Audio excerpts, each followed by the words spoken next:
Good morning, ladies and gentlemen from Toronto, Canada. The COVID-19 pandemic has dramatically impacted the global economy, and one of the hardest hit sectors is the travel industry. Nearly every aspect of the industry, from supply, demand, dynamics to pricing and key markets, has been affected. While the past 6 months have been challenging, there's still much uncertainty about what might come next. The world economy relies on economics and data and scenario models to reshape and reposition its recovery. Adam Sachs is the founder and president of Tourism Economics on Oxford Economics Company, dedicated to analytically based consulting to the travel sector.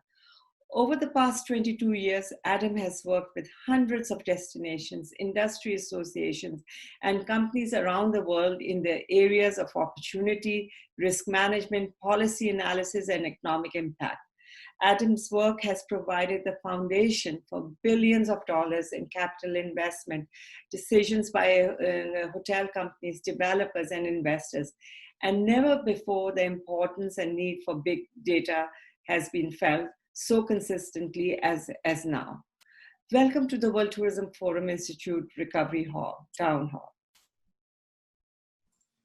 It's good to be here. Thank you. So let's get started, Adam.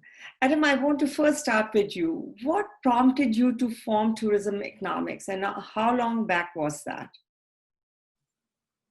Well, Tourism Economics is 15 years old now. We started the company as a joint venture with Oxford Economics, who had its own deep expertise in the travel industry, but also best-in-class economic analysis. And so I had run a consultancy arm in the travel industry for about 12 years before that, and it was just the perfect partnership because Oxford's strength in the economic analysis and forecasting arena and the expertise that I had developed with my team over the years in the travel industry was just a perfect marriage. And so over the last 15 years, we've built out a team within Oxford Economics. So Oxford's about 300 people. We're about 25 in tourism economics, but we focus exclusively on the travel industry and the interplay between the economy and travel. And indeed, they affect each other, right? What's going on in the economy, of course, affects how and where people travel, but also the way that people travel affects the economy. And, you know, we're seeing that very starkly right now, because as people are not traveling, it's one of the key things that's driving down economic growth right now. So that relationship between travel and the economy is where we focus and where we live. All right. And is your focus just on the US markets, or are you doing global analysis? Yeah, we maintain data sets and models across 185 countries and 300 cities around the world. Our team is also global. So we have part of our team is with me in the US. We also have a group of staff that work out of our Oxford office and our Belfast office. Okay. And then we also have staff in Australia and Germany. So yeah, set up to serve our clients globally. Thank you for that very interesting introduction. As reported, the travel and tourism sector is in the midst of the largest downturn since World War II. International arrivals are forecasted to decline by 52% or more and not recover to the 2019 volumes until 2023. Domestic travel is also projected to decline, though by less than the international, with domestic hotel guests in 2020 estimated to be 33% lower than last year. What is the outlook of tourism in 2020 and coming years? Is the worst behind us? I think that's a really helpful way to think about it. Yes, we would say the worst is behind us, and that gives us some encouragement. You know, we've seen it in the data already that you know, the summer certainly showed improvement relative to the spring when things were essentially locked down around the world. But our expectations are somewhat more bearish than the UNWTO. We're expecting a decline in international travel this year that is closer to 60%, and we don't think that international travel is going to fully recover until 2024. So, and part of that is simply because the economic damage from this pandemic is going to take a while to fully heal and support the levels of travel that we had in 2019. Now, that said, a significant rebound is very possible in the second half of 2021 and then in 2022. So there's going to be quite a lot of pent-up demand as things do begin to open up. And the timing is going to be highly dependent upon containment of the virus with or without a vaccine. But it's very likely the vaccine is going to be the key lever to allowing countries to open up and to, of course, encourage people to feel comfortable traveling as well. So yes, the worst is behind us, but we do have, I think, a little ways to go, likely 3 years to fully recover to where we were. Right. And to the world, because when they look at the US media and the reports coming out of US are very, very negative. You look at those big numbers, of COVID, and you think, okay, I mean, it's quite a shock to the rest of the world that what's taking place there. But while I was doing research for this interview, I discovered some of your recent interviews and statements where you saying that there is some recovery already taking place in US. Well, that's right, and I suppose that may be viewed as ironic. Wow, really? Tell us about it. And maybe these things are not inconsistent. The fact that travel in the U.S. Keep in mind the U.S. has an immense domestic market, right. and so while international travel to the U.S. has been virtually null. Domestic travel has picked up significantly around the country. In fact, over the last 4 or 5 weeks, hotel room demand has averaged about 75% of its prior year levels of room demand. So that's indeed surprising. You can think about it another way, which is that it's a 25% drop in room demand, which is still a lot. But it really varies based on what type of destination we're talking about. So the large urban centers, so the New Yorks, the Chicagos, the Miamis, the Los Angeles, they're struggling because these are the places where international travelers would tend to go. It's also there are also places where social distancing is more difficult to experience. So, but if you're a beach town or a state park destination or a national park, these places have actually had a pretty good summer, and that's one of the reasons that we've seen as much recovery as we've had. But things are very different in terms of the way that people are traveling. So, air travel in the U.S. is still down 70%.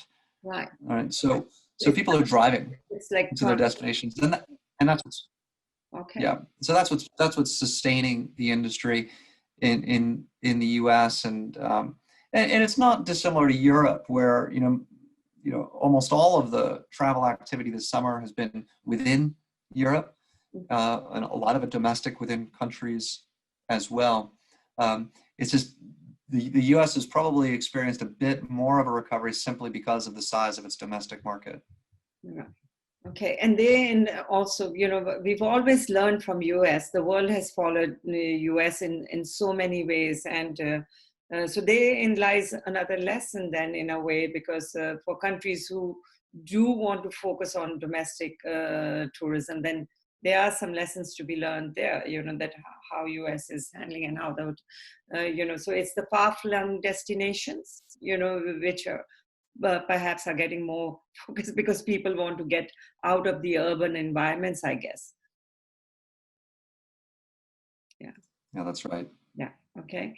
So travel corridors and safe travel lists have emerged as a popular method to facilitate pent-up travel demand while preventing another major outbreak. However, the resurgence in cases across Europe and Asia Pacific highlights that a serious threat of second wave remains. Only this morning, WHO has announced that Europe has a serious problem arising again, which would further devastate travel demand and protract the travel recovery. Therefore, international arrivals are not forecasted to surpass 2019 levels again until 2024, which we've established already. Could you share with us the global travel and tourism risks in 2020 and which regions will recover sooner than the others? What's your data telling you? Well, a lot of it is dependent upon policy right now. So what do policymakers do in response to what's happening in terms of the virus and its spread?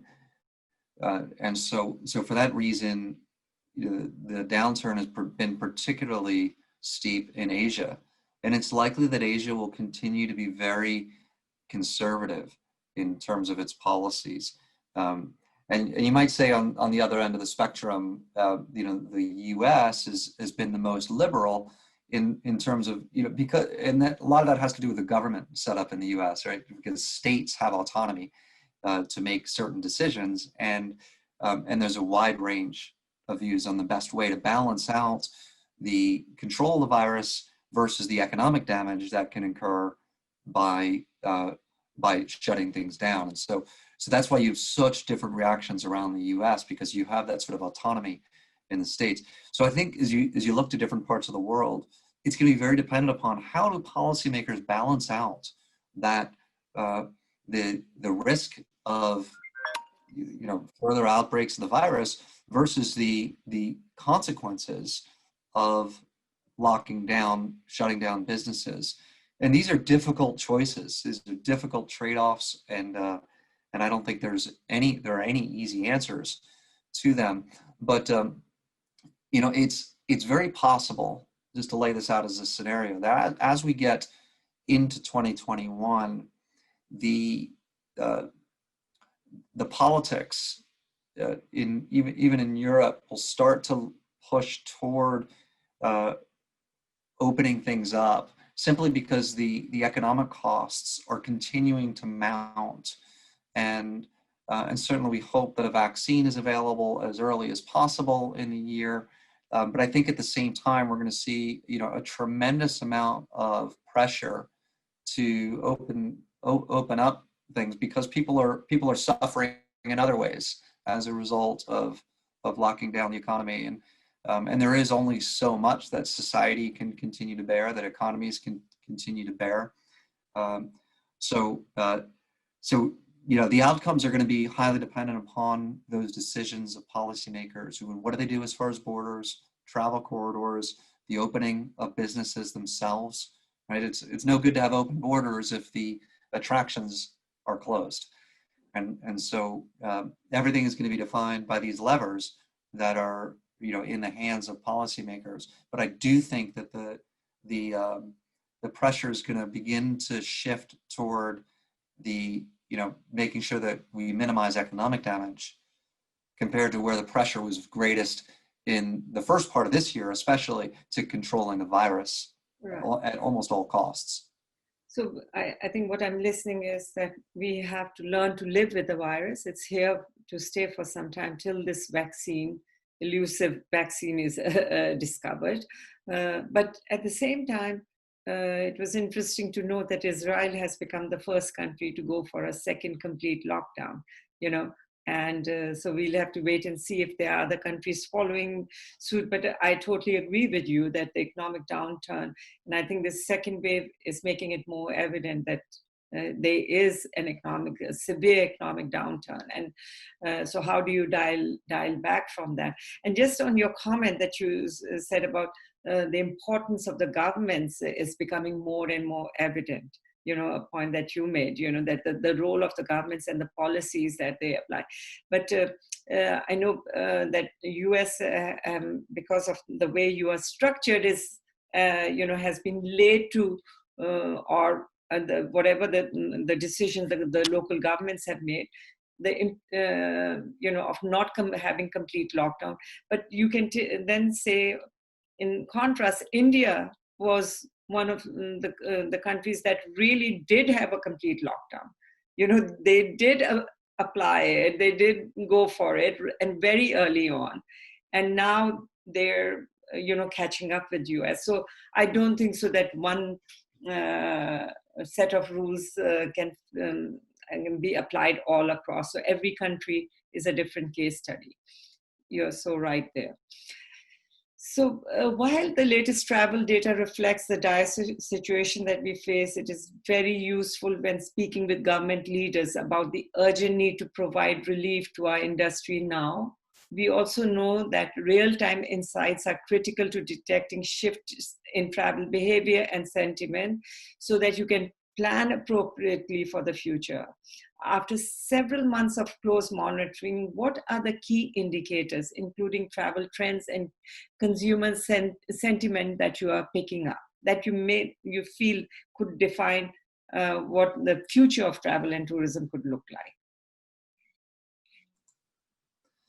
Well, I think one of the indicators that is really helpful to keep your eye on is what are the fundamentals that are going to drive travel on the other side of this pandemic, and that's what we're particularly focused on, the economics right now, because there is going to be an end to the pandemic, and then there is going to be a recovery that is particularly strong, and so it really then will be a function of the economics at that point.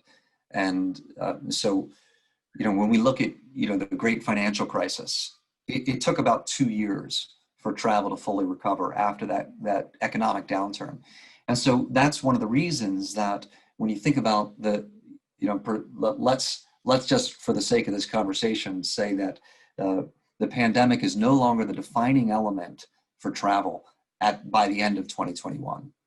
Well, then it becomes the economy that becomes the defining element for travel's recovery, and that's when we begin to set the timer on the economic rebound that will help to drive travel. But there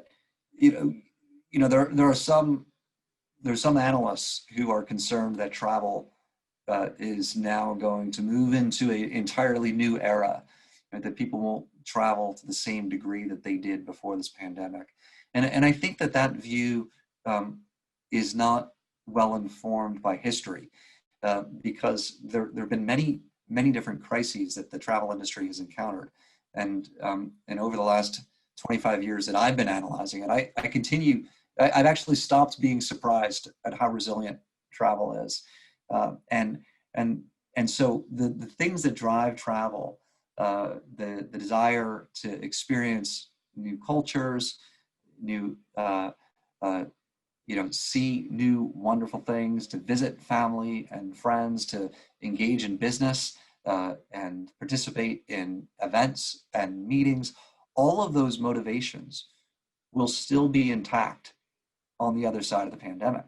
And so then it becomes a question of, will incomes and will employment support that? And the answer to that, again, comes back to the economics and gets us to the conclusion that they will, but it's going to take another 2 years after the pandemic to get there. But we will inevitably get there. And so for investors, as well as people that are even on the operations side of tourism-based enterprises, my note of optimism is it will recover. It will recover, and so a lot of the strategy that our clients are building, it kind of involves two things. One is how to survive, right? Just financially, how to survive the downturn, and then two, how to accelerate the recovery. And that acceleration of the recovery really comes down to finding new markets that are closer to home, particularly over the next 12 to 18 months. Find and focus on those markets that are either either within a drive distance, domestic, or within what can reasonably be considered a travel corridor, and that's going to help accelerate. Right. And But I think it'll be better for the that planet. recovery is inevitable. Yeah, and it'll be better for the planet in the long run, I think, So what you're saying is it's a domestic. That's what I'm hearing about, or regional travel, or pockets of travel, or corridors of travel. Okay. Well, it is said that COVID-19 has hurt the hotel industry the most within travel tourism as a whole. Hotel occupancy in some instances is down 95% versus a year ago. Properties have been forced to close permanently because of the financial loss they've taken. What is your point of view on this issue? Is there hope for new opening hotels amid the pandemic? I saw on one of your recent talks where you project the US is now flattening the curve on hotel and lodging occupancy, which we just touched upon. But is that an invitation for more hotels to open? For investors, it gives them a kind of a green light to carry on? I wouldn't advise any new investments in the hospitality industry right now. There may be particular opportunities in terms of distressed assets, but it's, what we're seeing is actually quite the opposite. Projects that are in planning that are getting paused. Okay. Simply that recognition that it's going to take a year or two before we're approaching the time where new supply can be absorbed by demand. Right. So that's our big picture view, is that they're generally speaking, new investments in supply, are probably a year or more out from right now. Okay, all right. And okay, that's a $1 million question that I asked, and you've given $1 million answer to that. That you wouldn't invest in into hotel projects right now. But having said that, what is the future of this industry then? I mean, these are mammoth investments, right? Most of especially in the urban locations, you have convention centers linked to them. I mean, some of them have been repurposed now as hospital beds, all of that. Do you think the hotel industry, as we know, will remain, or it has to evolve into something else altogether, a different business model?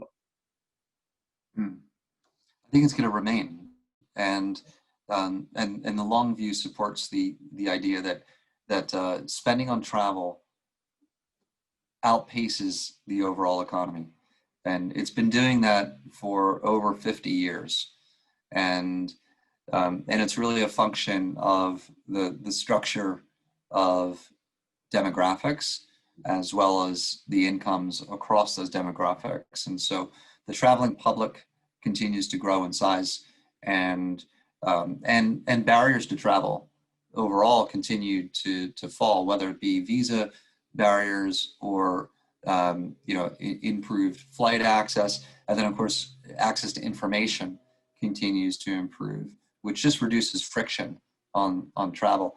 All of those things are going to continue to be catalysts for travel to, over time, again, outpace economic growth and be a leader in the economy. So we're working with destinations who are actually still planning expansions of their convention centers, and they're 3 years out perhaps, but they recognize that the fundamental drivers of travel are not permanently damaged, and so it's just a matter of getting through this crisis, which indeed is historic, and not to be minimized. But I don't think it changes where we're going to be in 5 years. Just moving on to the aviation industry, the global number of flights has increased over the last couple of months, but still 60% down as versus 1st of January. What will your forecast on domestic and international flows for 183 countries and almost 4,000 important country pair routes. Well, the aviation sector has been hit harder than the hotel sector, and um, and it's going to take longer to come back. At least, you know, as I look at the next 12 months, you know, simply because, you know, people associate flying with greater risk. Now, that's actually not necessarily the case.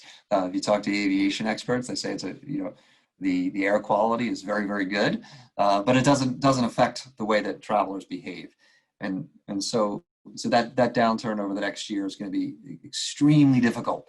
But what's going to drive the recovery is leisure, and that's one of the reasons that the airlines, from a financial standpoint, are going to take a little while longer, is because, as we well know, it's the business traveler who pays the higher fares, and the business travel is going to take longer to come back than leisure travel for a number of reasons. Business travel, one, is highly dependent upon corporate performance and profitability, which has been significantly hit. And then secondly, companies, their travel policies, you know, still remain highly restrictive and are likely to remain restrictive for the better part of the next year. And so while we'll see leisure travel begin to recover, business travel is going to lag behind that, which is going to affect airline performance. So the next 12 months looks particularly difficult for aviation. And I think you do need to look out to, you know, 2023 before you see air travel really catch up to overall travel performance on the hotel side. That's very insightful, Adam, because you're one of the first people who's actually saying this out loud, that business travel is going to take some time to recover and leisure will take off. Because in some countries that we are talking, and specifically in Europe, there's the talk is that it's the business travel. It'll be almost like an enforced travel, because the economy needs focus. You know, businesses need to survive. That may take over quicker and faster, because leisure will go back, you know, 1 steps ahead and then 10 steps behind, because of the various lockdowns in and out. You know, how governments turn on, the seasonality will perhaps change in the short term because of the way the governments turn on and off their lockdowns. So there's a lot of sense and talk about that. And so it's interesting that you say that business travel will take some time to recover. So we'll wait and see. I'm sure you have the data to back it up. I don't have a data to back up my assumptions, but it's what we pick up through the industry. One of the more important subsectors of tourism is food and beverage. Fiscal risk for food sector after COVID-19. There is a certain urgency with which governments across the region need to repair their balance sheets and the specific exposure of the food sector to risks arising from these vital food chains being broken. What most at risks on food industry? What will you advise for this matter? I don't know if you're gathering or following any data on this segment. Well, you know, we follow it from the perspective of the traveler, and you know, one of the limitations to travel is whether restaurants are open or not. And so, you know, it's a key lever is the opening of restaurants, which of course is one area of risk as far as potential exposure. But I think, you know, supply chain issues they were particularly an issue that presented itself in the spring, when logistics were struggling to deal with a lot of the lockdowns.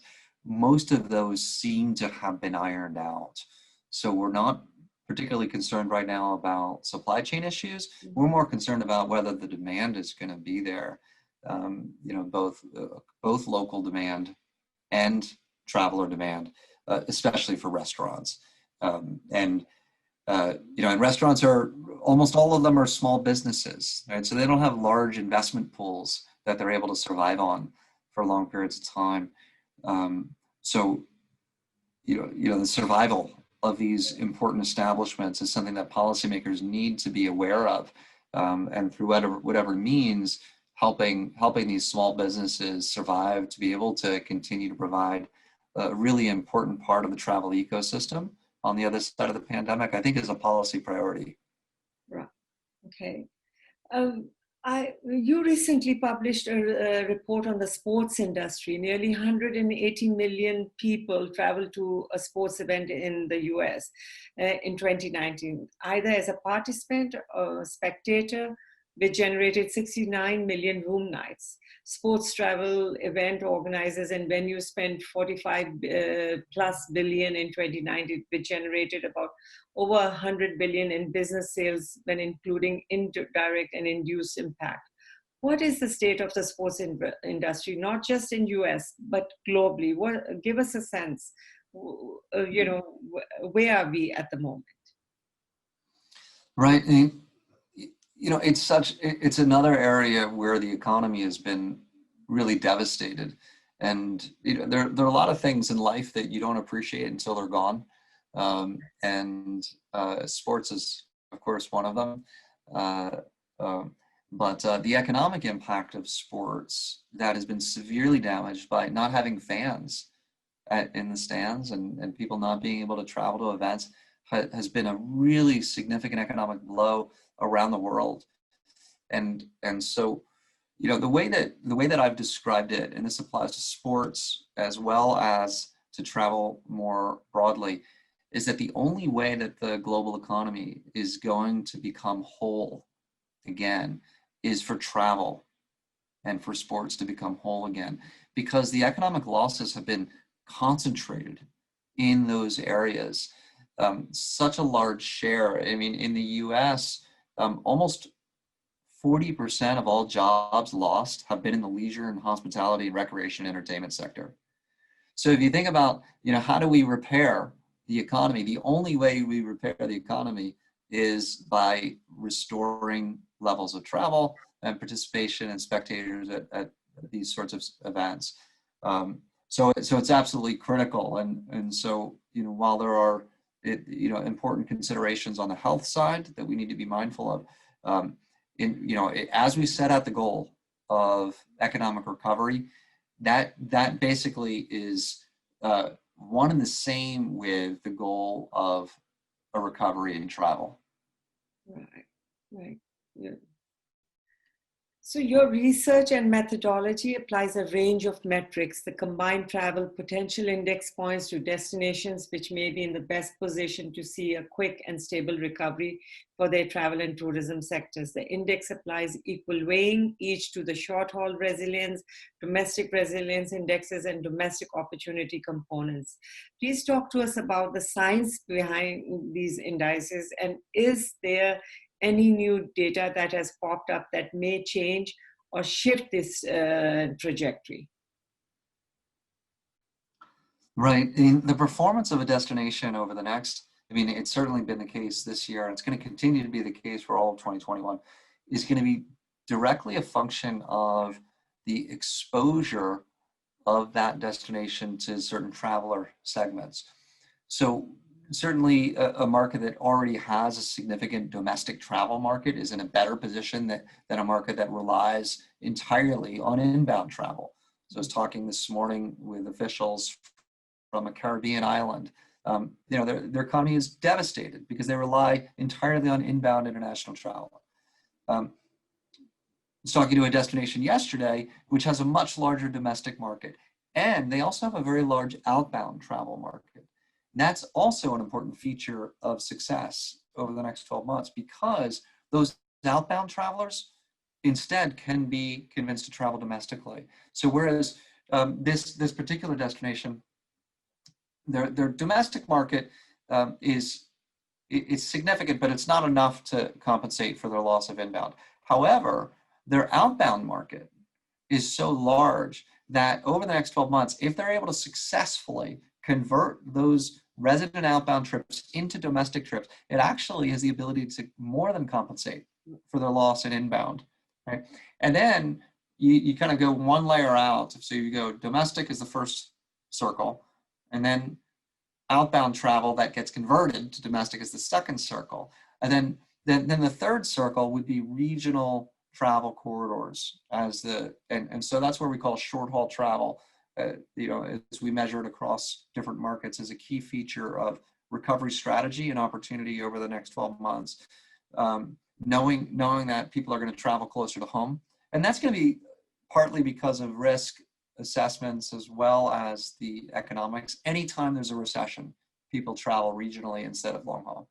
So that just gets compounded. So that third ring is the ability of a destination to really focus on those regional markets, establish those travel corridors, and where people are going to feel safe and be able to travel.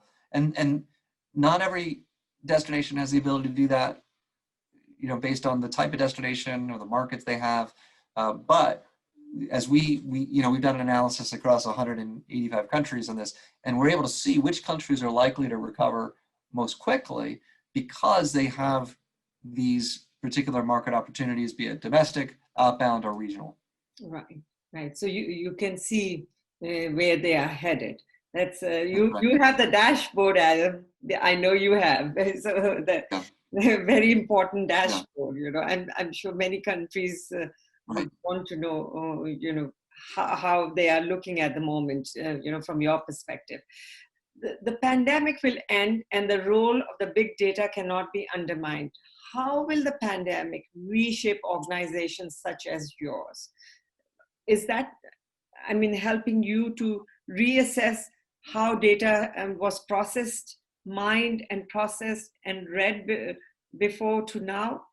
Has that changed? Yeah, you just asked the question that I generally sleep well, but when I'm not sleeping, this is the thing that I'm thinking about. This is what we've learned so far. One is that that higher frequency perspectives is critical because things are changing so fast. So whereas we might have been able to give a client a quarterly update in the past, now they're requiring monthly updates. Absolutely. The second that we're realizing is that scenarios are much more important. So it's not just one outlook, but what are potential alternative outlooks that are becoming more and more important to our clients for planning, and what are the probabilities of those outlooks, recognizing that there's just a lot of uncertainty and a wide range of potential outcomes.